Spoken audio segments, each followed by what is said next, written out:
All right, so good morning, everyone, or wherever you are in the universe. I'm going to show you some of my plants, just kind of going through here and going over them. I'm showing everyone my plants so they can see it. I've got a pink princess here that this one was really struggling. It was almost completely reverted. But I put it in some sphagnum moss and I cut it down to the node just above the last variegation. But look what I end up getting. I end up getting a lot of leaves like that. So it's really pretty. Pink princesses, I have kind of a mixed feeling about them because there's the craze about them everywhere.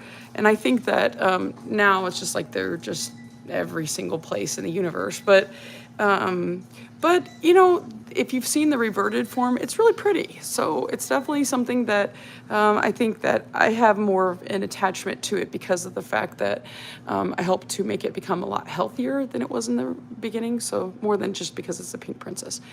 And then I got a Hoya retusa. This is a really, really cool type of Hoya because it doesn't look like one. And if you look on the individual little stems here, you can kind of see, like, it's hard to kind of focus on it, but these little nodes. And this is actually flowered once. It is pretty drought tolerant, like most Hoyas seem to be. But it is just a really cool one because it doesn't look like the typical Hoya that you see. The next one that I have is the donkey tail, which this thing, if you barely move it, you will start to get donkey tails coming off of it. These are easy to propagate, super easy to propagate. It really likes highlight, especially on the top part of it. And so I try to give it as highlight as possible. I've got a neon pothos that is just sitting here in the water. It's got a bunch of, I need to probably put some more water in it because the roots are kind of going upwards. But I just like the look of neon pothos. Even though this is a pretty common one, I just like the look of it. And then I have this, and let's turn it around here, this Scindapsus Jade Satin Variegated. This is really pretty. I was really getting into like different types of Scindapsus, but it's just a really pretty one. It's been overall pretty easy to grow, but it's got really pretty variegation there. You can see, I need to probably dust off the leaves, but look at that. Isn't that pretty? It's just such a pretty, pretty variegation there. So, and of course it was kind of an expensive one, but everything's coming down now, it feels like. Then I've got a Florida Bronze here. The Florida Bronze is one that I wanted for quite some time. This actually was from a cutting that I got for probably, I think, like 15 bucks, which if you remember what the Florida Bronze cost, they were quite expensive. I mean, I saw them at $350. And then when I saw cutting on another platform, I was like, okay, I've got to get this. And so I thought I basically lost it when the node was, it was like, I think there was one node and it just died completely, but then I put it in sphagnum moss. Now it's not in sphagnum moss, I just replanted it, but I thought I completely lost it. And then I put it in sphagnum moss and it started growing like crazy. So that was good. I've got a Rio that I just chopped up. I probably need to water this actually, but you can see just a little part there. The Rio was losing a lot of variegation. It was doing okay, but now I have it in actually, you can see probably here, where did I have it? This is like my propagation area. I've got it in a cup right there that I'm trying to propagate. So this is I'm going to regrow this. I have a couple of propagations of this, and so this one's just gonna have to regrow, but yeah, this is the Philodendron Rio.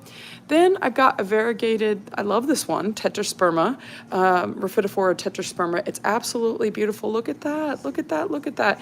And I also propagated that because what I started to see, and you can see here in the cup, just plain old cup, I started to actually it started to lose some of its variegation. The leaves are still pretty cool looking. I love this plant in general, even just without the variegation, but you can kind of see how it's losing some of its variegation. But I wanted to make sure that it didn't start to revert. I don't know the nature of this, if it once it reverts, if it will go back. Some plants are like that, but isn't that just such a cool looking, I don't know, you just see Rhaphidophora and it's just a cool plant in general. So I absolutely love it. And I love it even just the shape of the leaf like that. Isn't it so pretty? Like, I just love it. And it's so shiny and happy. I have a new leaf up here that's kind of been over that looks like and maybe this one will end up having some variegation, but I just recently potted this one here that I variegated. The roots go super, super fast. I don't know why it's so expensive, to be honest. I think anything that gets labeled as, oh, it's variegated, everybody goes crazy at first with it, but you can see all of the roots. The roots are really cool looking. And I'm going to get ready to propagate that or pot that one up. But I just wanted to make sure that I wasn't losing the variegation completely on the one. That's why I ended up propagating, cutting that off and chopping it up. Next one I have is I have a Silver Glory string of hearts. So the biggest thing about string of hearts in general, or any strings of things, is it really likes a lot of light on the top. A lot of people will get kind of some balding up here on the top, and they're kind of like, well, why am I losing it, or whatnot. And so what happens is you're losing it because it's starting to die because it's not getting enough light on the top. I have another Scindapsus here. This is the Scindapsus Blue Albo, which is really pretty. This one kind of it's growing like crazy. You can kind of see it here.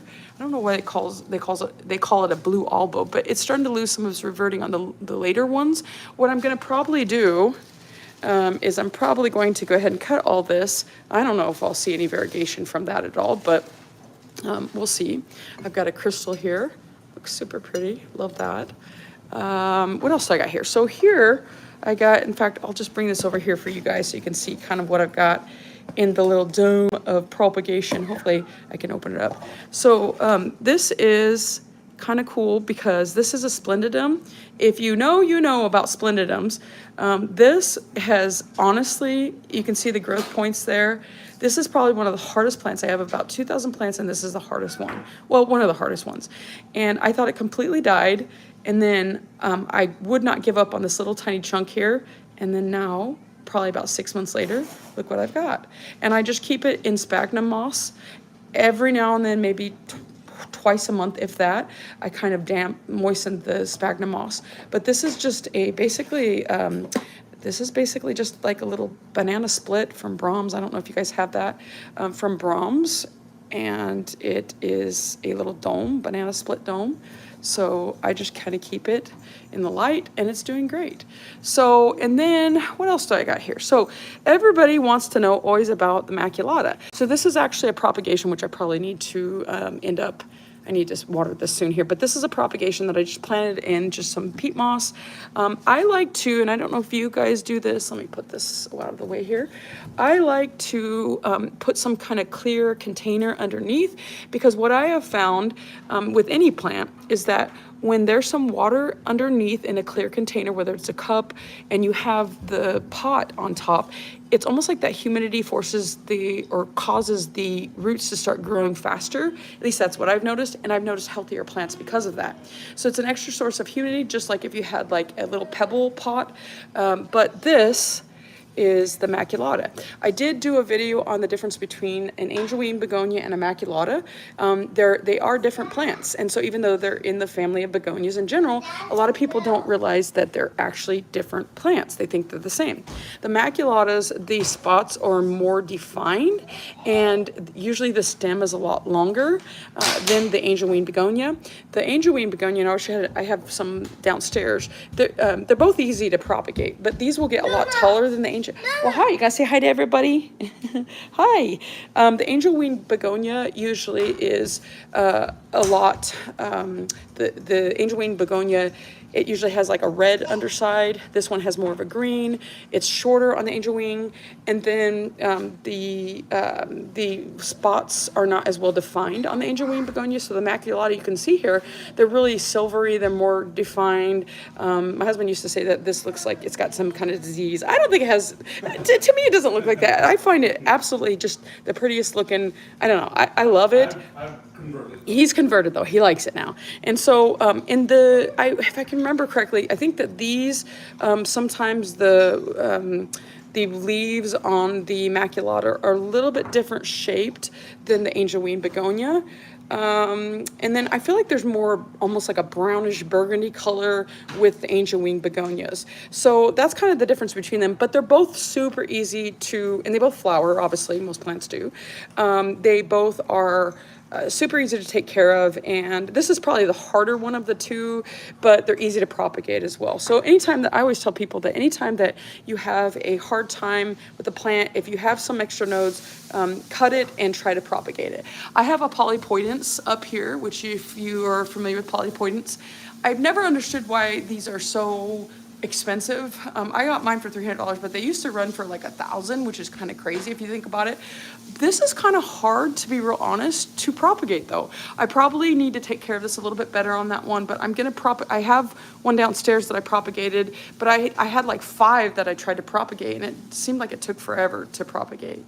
So what else do I got? I've got a Florida Beauty, which is absolutely a beauty. You can see why it gets that name. This is one of the beginning leaves. The individual, I got this also off of another marketplace, which the seller did not think that it had it had this leaf and it had another leaf, and then it had one that almost reverted all the way, and they did not think that it was going to, at the time, they didn't think that it was going to shoot out any further leaves, but as you can see here, it obviously did. Absolutely beautiful leaves. This has to have a good balance. Anytime that I see a leaf like that, I'm just like, you know what, that adds to the health of, if we see a full color of a leaf, it adds to the health of the plant. So it's not necessarily a bad thing. If we saw all white leaves, I would be a little bit concerned about the health of the plant. And often these leaves will start to kind of, they die a little bit, the white part dies a little bit quicker. I will tell you that if you do have any kind of variegated plant, like if you have an albo and you start seeing browning on the white part of the leaf, you can get some silica. I haven't tried my silica. My albo outside, it does get brown sometimes, so I really need to probably start using that silica, but I haven't used it before, so that's just something that I'm going to be learning how to use. I have another kind of Boston, or a fern here. This is actually the tiger fern, which you can probably see why it gets its name. But I remember seeing this at a botanical garden, and you know, we all know about the regular Boston ferns, but when I saw this, I was like, oh my goodness, is that a real thing? I couldn't even believe it. I had never seen anything like that. But this is just a magnificent plant in general. Just look at that variegation. It's just so beautiful. It's so unique too. What will happen is, the interesting thing, and this is with most variegated plants, the variegation that you see there, if it gets too much light, it will fade out and you won't see as much of the variegation. But then if it gets too little, you'll get you'll lose some of that, and it will kind of turn more of a green color. So what I like to do is I like to rotate, and this is not the best example of this because I haven't been rotating it, but I have one outside in the sun outside, and I just rotate it. And so sometimes when it gets too much in the sun, you know, it will start looking like this. You can kind of see where it's almost like it's lost some of that variegation. So I rotate it, and it's almost like that balance of it is really good for it, because then it will start to turn more of the green, and it's a great mixture. And so that's what I do to kind of keep it, the one outside particularly like that, particularly just right there. So that is a very fascinating. This is the thing about leaves and plants in general that is just so spectacular to me. I think that is just something, a work of nature, a work of art. It's just amazing. Now down here I have a strawberry shake, which I really wanted this forever. I think it's kind of reverting, which what you can do, and if you're brave enough to do this, if you're getting a reverting plant, and I've tried this and it does work, what you do, I think I actually have 2 different plants in here of strawberry shake. I think one was just kind of grown like this, but what you could do is you could go down to the last node and go right above, that's the leaf that has the